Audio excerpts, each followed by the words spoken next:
Western Mass and the world remembers the nearly 3,000 lives lost on this day, September 11th, 19 years ago. Hard to believe. COVID-19 forced many ceremonies to take on a new look and feel this year.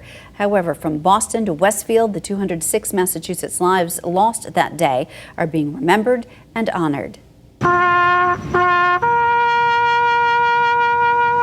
At the State House Friday, Governor Charlie Baker presented a flag to be lowered at half-staff, a small gathering live-streamed because of COVID-19. For the first time in my time as governor, we aren't gathering together in the House chamber to talk about 9/11 and all that was lost that day here in Massachusetts. Pre-recorded parts of the ceremony intertwined with the live ceremony. For the ramparts we watched were so gallantly streaming. It's no secret that Massachusetts suffered as much as anybody on 9/11.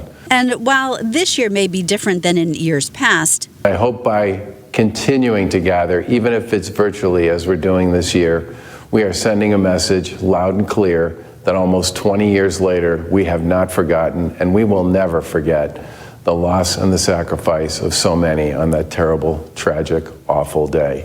as tradition holds, the name of each victim from Massachusetts read aloud, this time pre-recorded by family and others. Jamie Lynn Fallon, Alexander M. Filipov. Ceremonies across the state held for sons and daughters of cities and towns lost that day, like here in Springfield and in Westfield. This certainly was an international event. It had national implications for America, but the grief was born in local communities like this. Congressman Richard NEAL tells Western Mass News coming here and remembering is personal. I knew these families, and I think that they are part of a rich history now of those who sacrificed. Like Matt Trant, who lost his brother Danny Trant, who worked on the 104th floor of the North Tower in New York City. On this day, it becomes a little more fresh because your focus is a little more keen, you know, and it brings back some of the more raw emotion of the time.